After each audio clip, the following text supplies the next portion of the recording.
नमस्कार।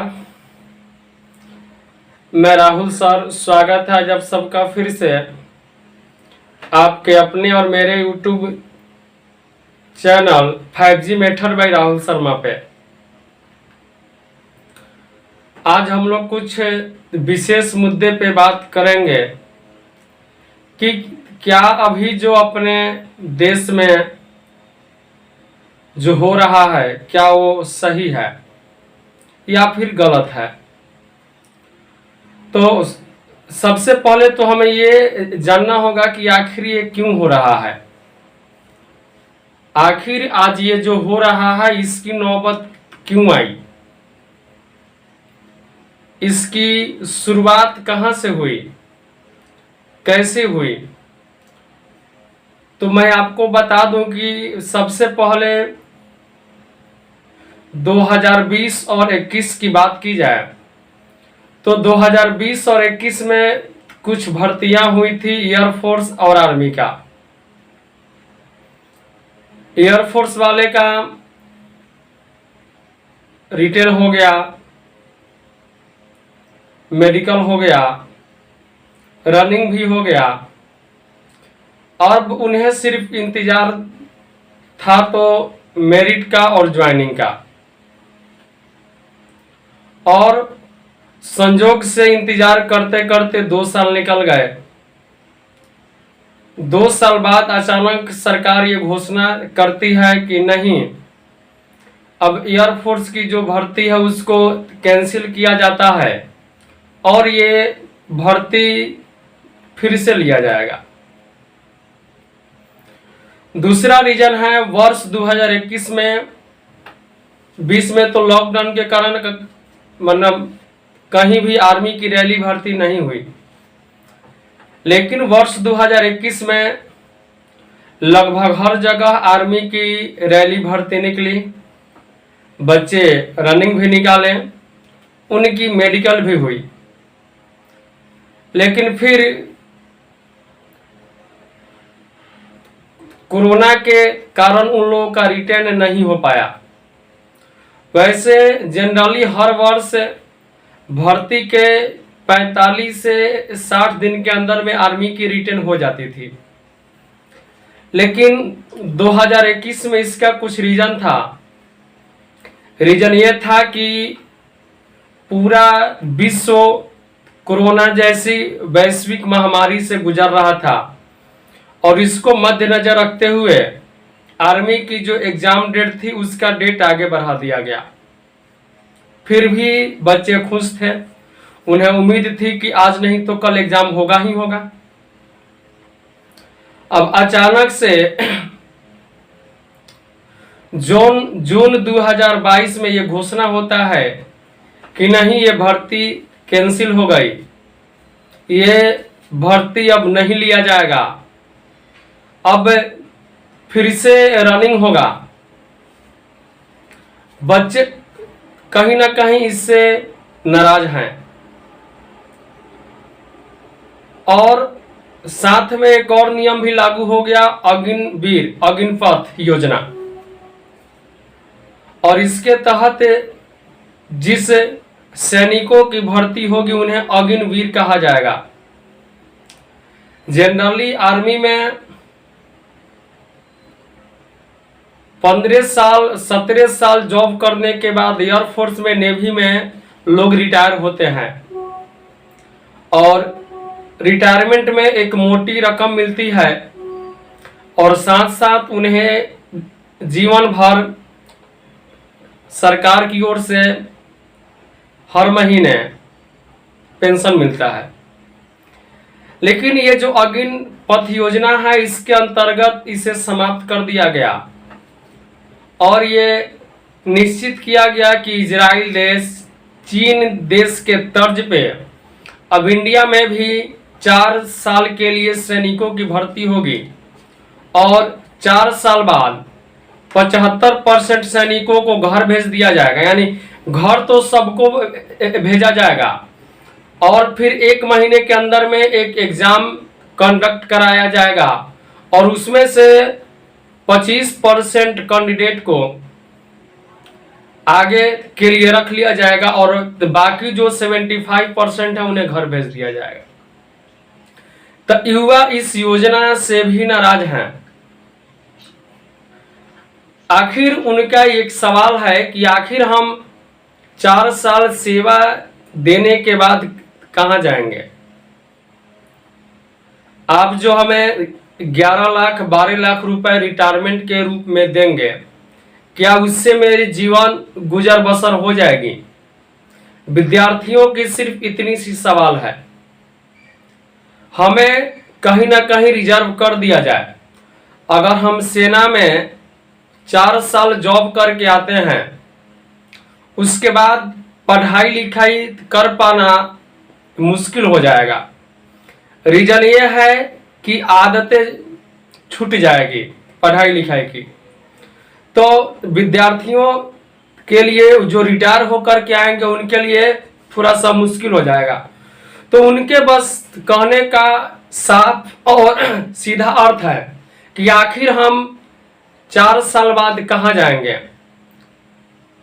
न हमें सरकार की ओर से हर महीने कोई सहायता राशि मिलेगा और न ही हमें कुछ बताया जा रहा है कि हाँ जी 4 साल बाद जब हम रिटायर होकर के आएंगे तो आखिर मेरे लिए कौन सा डिपार्टमेंट आरक्षित है कि वहां पे भर्ती सिर्फ हमारी ही होगी और किसी की भर्ती नहीं होगी। विद्यार्थियों का सवाल सिर्फ इतना ही है बस। और जो आंदोलन हो रहा है ये बिल्कुल सही हो रहा है। हाँ, ये हम कह सकते हैं कि आंदोलन करने का जो तरीका है वो गलत है, लेकिन आंदोलन सही हो रहा है। विद्यार्थियों को अंधकार में रखा जा रहा है। आप स्पष्ट बता दीजिए कि जो 75% विद्यार्थी रिटायर होकर के आएंगे वो उनका स्पेशल भर्ती और सैनिक में हो जाएगा या किसी राज्य स्तरीय यानी कोई ना कोई जगह उनके लिए निश्चित किया जाए। विद्यार्थी मान जाएंगे, विद्यार्थी मान जाएंगे। और ये जो लोग अभी ज्ञान दे रहे हैं कि देश सेवा एक दिन के लिए भी करने का मौका मिले, अरे भाई साहब सब ठीक है। हम ये आपसे पूछना चाहते हैं कि आपके घर में कितना आदमी है जो सेना में है, बताइएगा जरा सा। ये लोग वही लोग इस बात का सपोर्ट कर रहे हैं जिनके घर में, जिनके खानदान में दूर दूर तक कोई भी व्यक्ति सेना में नहीं है,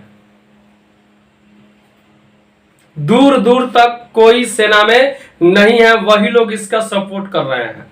ठीक है, आपका योजना हो सकता है सही हो, लेकिन जो 75% विद्यार्थी 4 इयर्स बाद रिटायर होकर के आएंगे, आखिर वो कहां जाएंगे? कौन सोचेगा उनके बारे में? जब वोट आपको दिया गया तो कौन सोचेगा महाशय? कहिए। और विद्यार्थी रुकने वाले भी नहीं हैं, विद्यार्थी मानने वाले भी नहीं हैं। वे लोग जब आंदोलन छीर दिए हैं तो इसमें भैया लगे रहेंगे वो, क्योंकि वो आर्मी वाले हैं, एयरफोर्स वाले हैं, नेवी वाले हैं।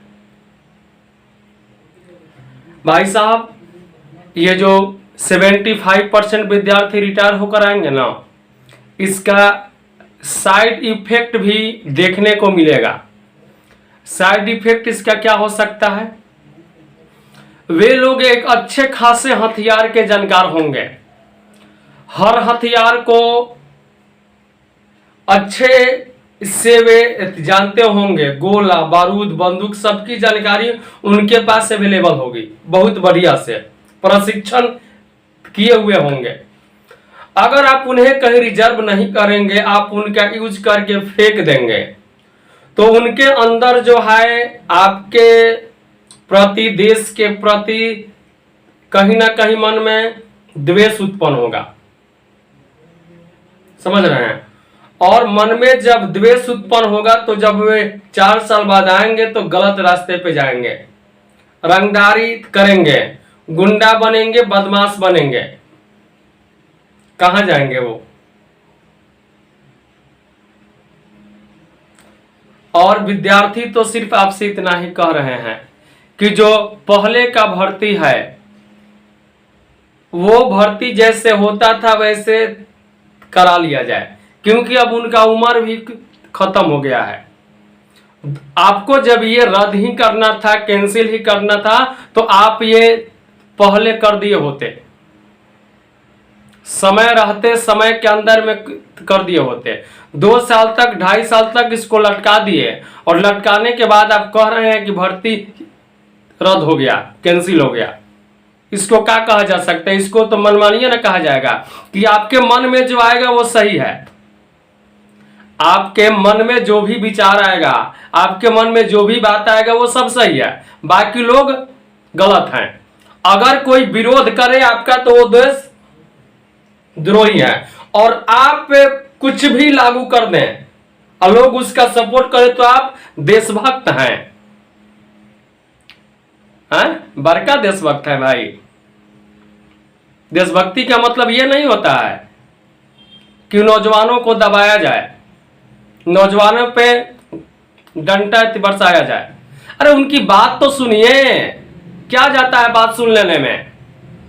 और अगर इतना ही ये सही योजना है तो इसका स्पष्टीकरण भाई साहब किया जाए। जो अधिकारी इस बात का अनाउंस कर रहे थे कि अगली जो 2020 और 21 की भर्ती रद्द हो गई है, उनके फेस पे खुद रौनक नहीं था। वो लोग खुद नहीं चाहते थे कि ये भर्ती रद्द हो, कैंसिल हो, लेकिन आपके दबाव के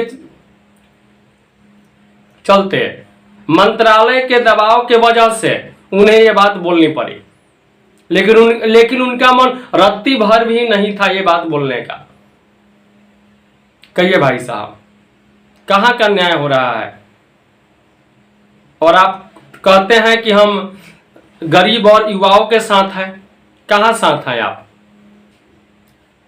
एक बार बात इनकी सुन लेने में आपकी क्या जाती है? क्या जाती है इनकी ये बात सुन लेने में?